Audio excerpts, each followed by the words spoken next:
Building our wealth. We all want to, but what are the steps to try and get there? Hi, I'm Allie Donnelly, and this is Fidelity's Money Unscripted. I want you to meet Diana Pauro. She owns a small design build firm and is ready to take her investing to the next level. You're on a path to building your wealth. I can't help but think you build houses. I have to be designing and planning every single house. So I also been designing and planning my path to wealth. We're also talking with Fidelity Pro Danny Braun on those steps to building wealth, from laying a strong financial foundation to investing strategies to try and make your money work harder. The things you do today, the steps you take today, give you the opportunity to make decisions on your own tomorrow.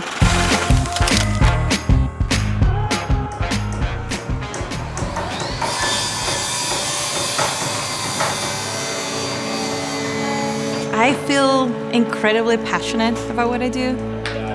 My name is Diana Pauro. I'm the owner of Rebel Builders. I get to build community by building houses. I'm building my wealth to achieve work-life balance and to be able to impact my community. My biggest financial question is, what do I not know? What are my blind spots? And what should I be learning right now to understand what is my next step to build my dreams?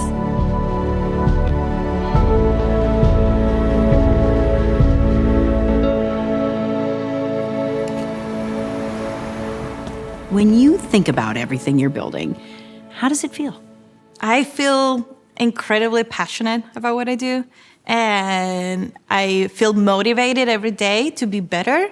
I looked at your daily schedule, right? You are hustling it, girl, sun up to sun down. So what is it that motivates you? I am very much motivated by family and community. So I'm from Argentina. I grew up in a small town, 300 people. I've been working in construction since I'm 15, and I opened Rebel Builders 6 years ago. What do you want for your life? So what I want is being able to have enough items that I can build, systems that I can build in a way that if I want to start a new nonprofit, I can do that. If I want to have time to travel, I can do that. I don't want to retire from life, right? I want to do life. So we were talking before about family. Yeah. So I want a big family. I came from that. I love having siblings, and I would love my kids to have that. Hola, papi.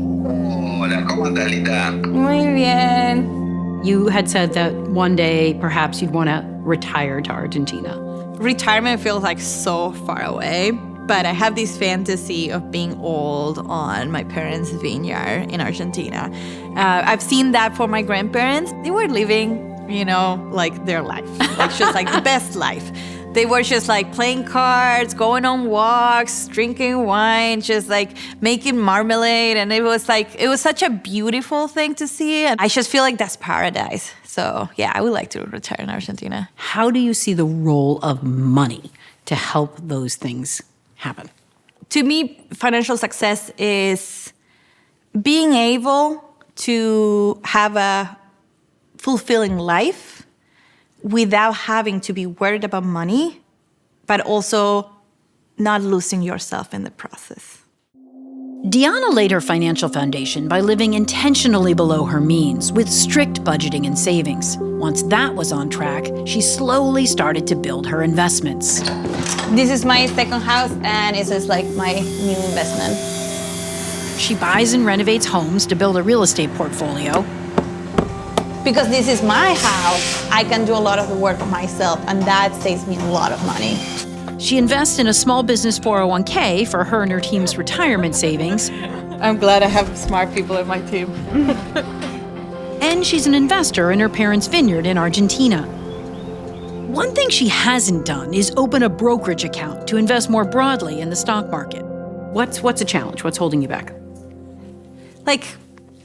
how big do you start? You know, what do you need to start with that? Because sometimes you feel cumbersome. It's like, okay, do I need to save a lot of money to get into the market? It's like, how much do you need and what should I know to start making decisions? How do you see the value of that kind of investing in a brokerage account? Oh, I feel like that's definitely a thing that I have to be doing. It's like I've decided that was a priority for me 2 years ago. I haven't jumped into it just because I knew that I had these investment properties to be done. But I think it's key for my financial independence to get into brokerage. What are you most excited about as you think about building your path to wealth? I feel like it's the sense of agency, right?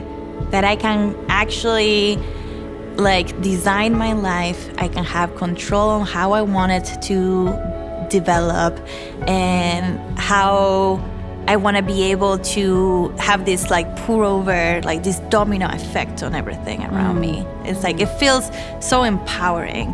So I think that's the feeling that makes me very excited.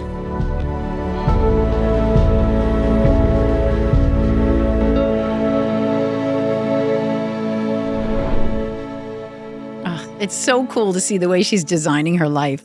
Let me bring in Fidelity financial consultant Danny Braun. She's going to walk us through some blueprints to try and build our own path to wealth. Danny, thanks for being here. Thank you for having me. You know, you hear Deanna's story. She's got a successful business. She's invested in some real estate. She contributes to her 401k, but she keeps asking that, what else do I need to know question? And I feel like that's a lot of us. It is. It's really common. So when I first meet with a client, what I like to do is really look at them almost like it's a piece of a puzzle. So take the pieces, dump them out on the desk, see what they have and see what's missing. We're trying to build a picture, but first we need to figure out where the gaps are. You said gaps. What do you mean by gaps? By gaps, I mean missed opportunities. So as an example, you've maxed out your 401k, you think you're done, but there are other areas that you could save in a tax-deferred manner. There are other ways to save for retirement. So those are the spots I'm looking for. Okay, so I've got my puzzle pieces. I've got that big picture view, but what do I need to do if I'm ready to start putting a plan into action? Deanna's a builder, so let's use a house analogy. Okay. Let's start with a foundation. So let's take an assessment. What do you have? Cash, retirement accounts, investment accounts, in her case, and in many real estate. And then what do you owe against those? So do you have a mortgage, student loans, credit card debt, car payments? So if we deduct those liabilities from our assets, that gives us our net worth. One of the big things is debt reduction. So the sooner we pay off those debts and the less money that's going out the door to pay those debts every month, the more power we have to save. Okay. So I've got that piece. Is that all I need for a solid foundation? No, we need a blueprint. So now we need some direction. We need to figure out what we're trying to accomplish and why. So who is the money for? What are we spending it on? And when do we actually need to use it? Every situation is going to be different. Okay, I've got a solid foundation. I'm ready to build. What do I do first? Framing. So we want to build a frame. And the first step of that is going to be building that emergency fund. And what we're doing is we're setting aside 3 to 6 months cash to cover our essential expenses in the event of an emergency. Inevitably, something's going to come up. So that's going to give us the security to get started. So for some folks, we might recommend even a little bit more. Depends on the lifestyle you lead. I would suggest automating that. So have some money taken out of your paycheck and moved directly into your savings account. You're never going to miss it. Okay, let's get some walls up now. What comes next? Okay. Retirement accounts. So the retirement account is really critical. Use your workplace account if you're not doing that already. So we're going to recommend saving 15% of your annual pay in that retirement plan. Okay. But if you can't put 15% in it, put as much as you can, and then try and put enough to get the match from your employer, and then add that 1% a year, or add as much as you can. It's flexible. If you need to dial it down, you can do that later, but it's really going to make a difference over time. We're putting up walls, we're installing floors. What else could I be doing to try and help protect the money I have? I would start by taking advantage of the workplace accounts that your employer has to offer. Okay. So we're all familiar with the 401k. Your employer may also offer a Roth 401k, so that's something to explore. They may offer a health savings account, a flexible spending account. If you're self-employed or you have a side gig, you can look at self-employed 401k. You can look at a self-employed pension, simple IRA. There are other options for you. Outside of workplace accounts, you've got your traditional IRA, your Roth. There are a lot of opportunities. Yeah, it's interesting because some people don't realize that a retirement account is an investment account. So they are investors. Right. But what if I'm someone like Deanna and I want to take that investing to the next level? What does that look like? Right. It looks like a brokerage account or an investment account. So for this analogy, that's the roof on the house. So outside of our retirement accounts, we can still invest. I know that can be intimidating for a lot of people because it's new, but it's really quite simple. So you can open a brokerage account, otherwise called a taxable account. Just simply means that you're putting after-tax dollars into that account, and you can invest it any way you like. You can buy stocks, you can buy bonds, you can buy fixed income instruments. It's really up to you, and there's a lot of flexibility there. If you haven't done it before, there are no minimums. Invest as much or as little as you like, and add to it whenever you want. Add to it as you can. There are always going to be risks associated with investments. This we know. But there's also risk associated with cash. So cash over time can lose its purchasing power. So if you've got extra cash today, you're wondering what to do with that bonus, that could be a great place to put it. But there are some tax implications that go along with this. Whereas a retirement account is going to be tax deferred, you're going to want to touch base with your tax accountant on an annual basis and make sure that you're saving in a manner that's suitable for your personal situation. Awesome. Anything else I should consider with a brokerage account?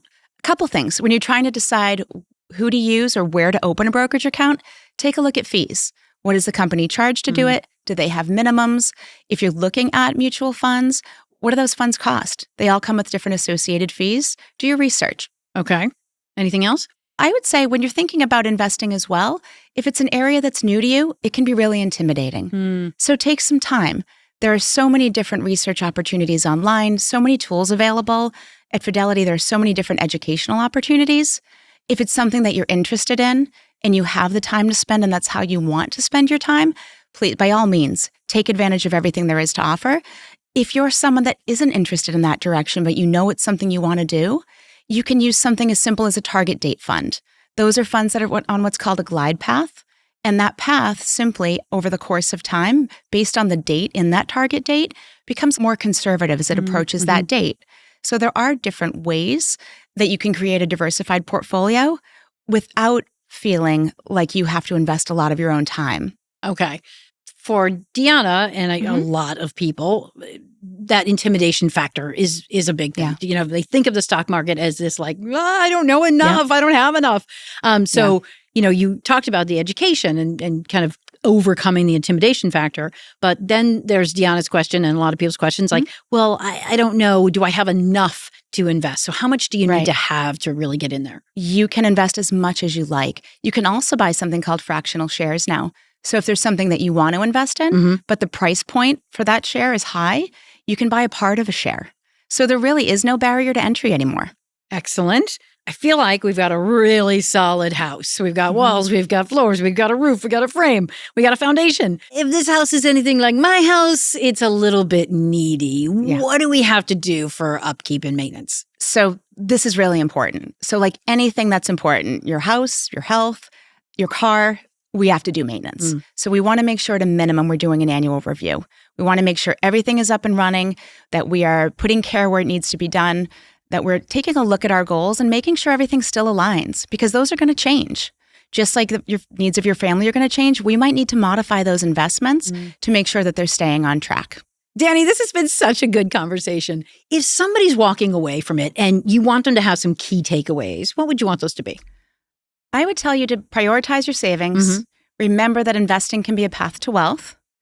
Automate your savings, automate your investments, keep everything on autopilot. And then do your maintenance. Maintenance is going to be really critical to your success. Excellent. Danny Braun, thank you so much. Thanks for having me. For more resources to help you build your own path to wealth, check out our show notes or head to our website. It's fidelity.com/moneyunscripted. And if the podcast is helping you, share the wealth and share us with someone you care about. We'll see you next time on Money Unscripted. It's your life. Get your money's worth.